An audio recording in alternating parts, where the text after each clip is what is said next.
Olá, eu sou o Fernando, professor aqui da Rede Estadual de Minas Gerais. Estamos estudando para o concurso de professor da Bahia, ok? Então, hoje nós estamos resolvendo algumas questões da prova do Espírito Santo, que aconteceu nesse ano, em 2022. Então, dentro do tema Psicologia na Aprendizagem. Então, bora lá conhecer as questões. Então, a questão de número 13.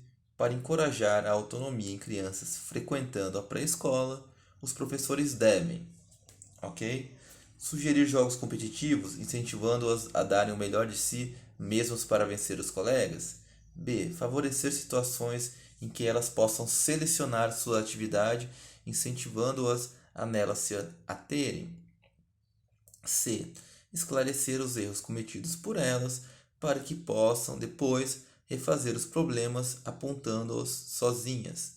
Letra D. Evitar o uso de fantasias e adereços no jogo simbólico, já que estes impõem um enredo fixo, que as prende no aqui e agora. Letra E. Promover o envolvimento no que estão fazendo, mas sem deixar que continuem na atividade por mais tempo, caso o queiram. Ok? Então, pessoal, vou dar 5 segundos para vocês pausarem o vídeo e responderem. Eu já venho com o item correto, ok?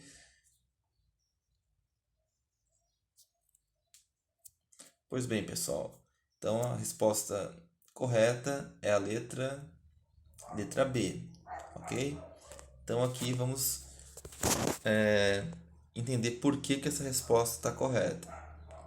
Então, no artigo do Andrada, ele coloca exatamente como está ali na questão. Então, sugerir jogos competitivos, incentivando-os a dar o melhor de si mesmas para vencer os colegas. Tá errado por quê? Porque a competição não é o foco da educação infantil, e sim a cooperação que deve ser estimulada.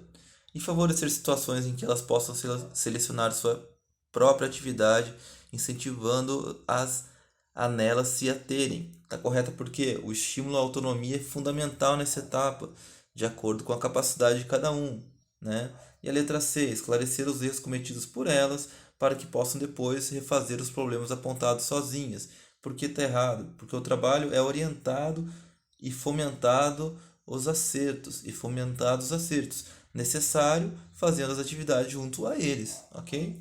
E a letra D, evitar o uso de fantasias e adereços no jogo simbólico, já que esses impõem um enredo fixo que as prende no aqui e agora. Tá errado por quê? Porque o jogo simbólico é fundamental para que a criança faça assimilações entre a fantasia e a realidade, estimulando a imaginação e a criatividade.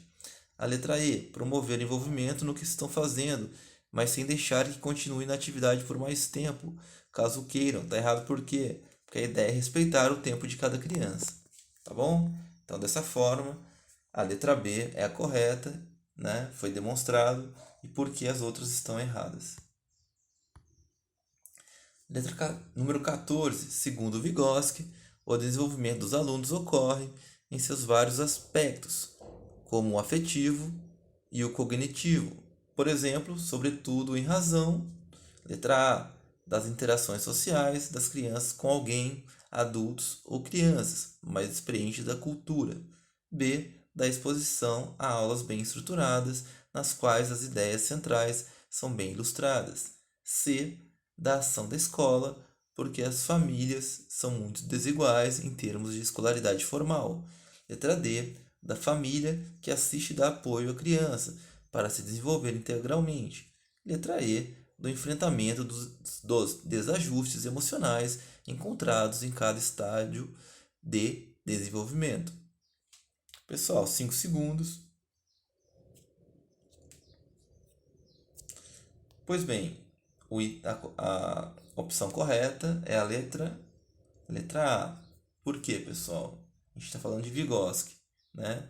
Então, a teoria do Vygotsky já fala o seguinte: é uma teoria sócio-interacionista, ou seja, aponta para a importância da interação do indivíduo com o meio, né? Então, a letra A está falando do quê? Das interações sociais das crianças com alguém, adulto ou crianças mais experientes da cultura.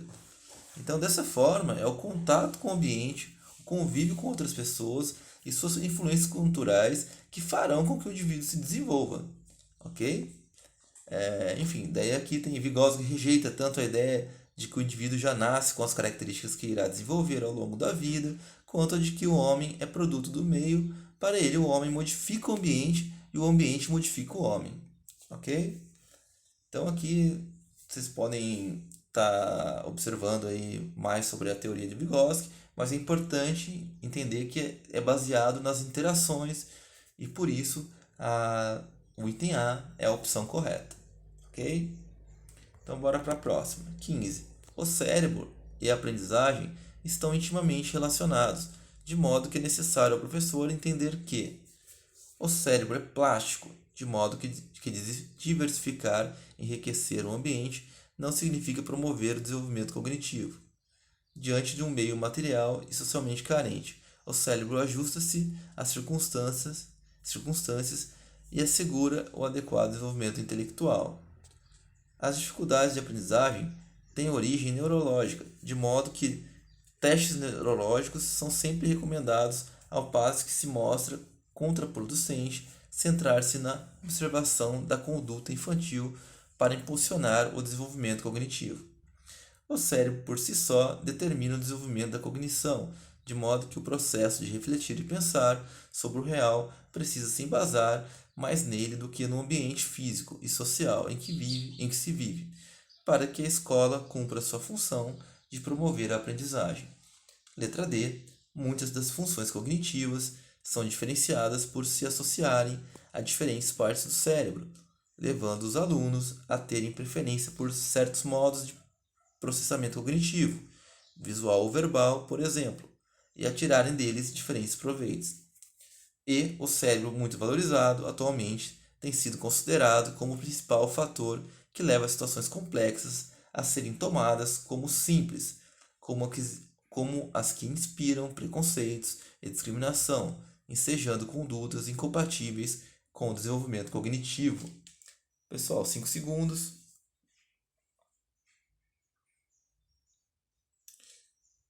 Pois bem, a resposta correta é a letra D. Pessoal, já que, né, o cérebro, essa questão aí se liga um pouco à neurociência, e aqui eles falam da questão visual, né, ou verbal, são importantes, né, para o desenvolvimento cognitivo, e o professor tem que tirar deles proveitos. Então eu trouxe aqui a questão da importância da recepção verbal e visual e quais as estratégias, né, que o professor deve adotar nesses casos. Então, da verbal, o professor deve propor atividades de escrita e leitura de textos, debates nas ferramentas de comunicação síncrona e assíncrona, vídeos para representação orais dos conteúdos. Quais podem ser as ferramentas? Chats, desculpa, webconferências, fóruns, editores de textos e de apresentações de sites e de vídeos. Em relação a visual, quais são as estratégias? O professor deve associar imagens, esquemas aos textos e vídeos para apresentar de forma e apresentação orais dos conteúdos. As ferramentas podem ser editor de imagens, o Implex, PowerPoint, Movie Maker, YouTube, SlideShare e o CMap Tools, ok? Então, pessoal, essa é a minha colaboração de hoje e fico por aqui. Um abraço, até a próxima.